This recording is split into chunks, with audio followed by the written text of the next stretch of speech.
सोचिए, एक बच्चा 5th क्लास में रोज़ स्कूल जाता है, यूनिफॉर्म पहनता है, अटेंडेंस होती है और एग्ज़ाम भी होता है। लेकिन यदि उसी बच्चे के पास हम 2nd क्लास की कोई स्टोरी बुक दे दें तो क्या वो उसे पढ़ पाएगा? ये सवाल सिर्फ एक बच्चे का नहीं है, ये सवाल है इंडियन एजुकेशन सिस्टम का। तो आज हम बात करेंगे गांव या रूरल इंडिया के बच्चों की, और इस बार हम सिर्फ ओपिनियन नहीं देखेंगे, इस बार हम देखेंगे ASER 2024 का data, annual status of education report. ये रूरल इंडिया में बच्चों के एनरोलमेंट और उनके बेसिक लर्निंग के लेवल को समझती है। और इस रिपोर्ट में एक इंटरेस्टिंग बात हमें दिखती है कि इम्प्रूवमेंट तो हुआ है लेकिन काम अभी खत्म नहीं हुआ है। ASER 2024 के अकॉर्डिंग क्लास 3rd के बच्चे 27.1% ही क्लास 2nd का टेक्स्ट पढ़ पा रहे हैं, जबकि ये नंबर 2020 में 20.5% हुआ करता था, यानी कि इम्प्रूवमेंट हुआ है। वहीं क्लास 5th के बच्चे, जो कि 2020 में 42.1% बच्चे ही थे जो क्लास 2 का टेक्स्ट पढ़ पा रहे थे, वही नंबर बढ़ के 48% हो गया है, यानी इम्प्रूवमेंट यहाँ भी हुआ है। लेकिन यहाँ पर एक और सवाल उठता है, यदि क्लास 5th के आधे बच्चे ही क्लास 2 का टेक्स्ट कंफर्टेबली पढ़ पा रहे हैं तो बाकी बच्चों का क्या होता होगा? और यहीं से हमारा असली सवाल शुरू होता है। हम अक्सर एजुकेशन को कैसे मेजर करते हैं? क्या बच्चा स्कूल जा रहा है, स्कूल में बिल्डिंग है, टीचर्स हैं, एग्ज़ाम में पास हुआ, अटेंडेंस कितनी थी? लेकिन क्या बच्चा समझ पा रहा है? स्कूल जाना और लर्निंग दोनों एक ही चीज़ नहीं होती।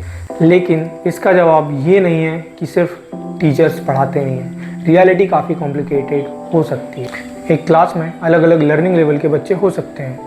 हो सकता है किसी को बेसिक रीडिंग आती हो, और हो सकता है किसी को अल्फ़ाबेट जोड़ने में भी परेशानी होती हो, और टीचर को एक साथ ही पूरे बच्चों को पढ़ाना है। और फिर आती है टीचर की availability, training, multigrade education system, parents का एजुकेशन, घर पे पढ़ने का एनवायरनमेंट और लैंग्वेज का डिफरेंस। कभी कभी बच्चे स्कूल तो पहुंचते हैं लेकिन उनके पास घर पर पढ़ने का कोई एनवायरनमेंट ही नहीं होता, यानी कि एजुकेशन गैप का एक सिंगल विलन नहीं है। और शायद यही एजुकेशन की सबसे इंटरेस्टिंग प्रॉब्लम है।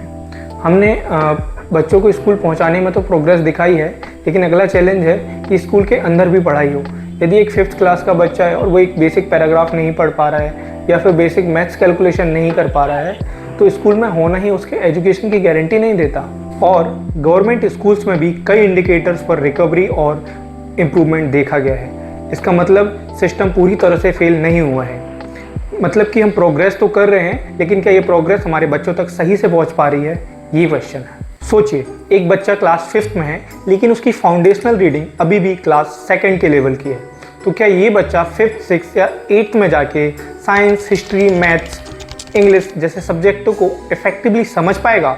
यही रीज़न है कि फाउंडेशनल लर्निंग कितनी इंपॉर्टेंट है। यदि आपकी फाउंडेशन ही वीक है तो आप इमारत कितनी भी बड़ी बना लो, आगे जाके आपको दिक्कतें आ सकती हैं। तो सवाल ये नहीं है क्या रूरल इंडिया में बच्चे स्कूल जा पा रहे हैं। बड़ी पिक्चर में हाँ, बच्चे स्कूल जा पा रहे हैं और बच्चों को स्कूल तक पहुंचाने में प्रोग्रेस हुई है। असली सवाल ये है कि वो स्कूल जाने के बाद कितना सीख रहे हैं। ये ASER 2024 हमें एक वार्निंग देता है और एक होप भी। वार्निंग ये कि हमारे बच्चे अभी भी बेसिक लर्निंग के लिए स्ट्रगल कर रहे हैं, और होप ये कि हमारे नंबर्स इम्प्रूव हो रहे हैं। इसलिए अगला टारगेट सिर्फ ये नहीं होना चाहिए कि हर बच्चा स्कूल में हो। टारगेट होना चाहिए हर बच्चा स्कूल में हो और एक्चुअल में सीख भी रहा हो। बिकॉज स्कूल की सक्सेस अटेंडेंस रजिस्टर में नहीं, बच्चे की लर्निंग में दिखनी चाहिए। तो आज के लिए सवाल आपके सामने है, क्या स्कूल जाना ही एजुकेशन है या वहाँ जाकर कुछ सीखना भी ज़रूरी है? आपके क्या विचार हैं आप कमेंट करके ज़रूर बताइए। और यदि आपको ऐसे ही वीडियोस जो कि डेटा, ग्राउंड रियलिटी पे बेस्ड हों, यदि आपको पसंद है तो इस चैनल को ज़रूर सब्सक्राइब कीजिए।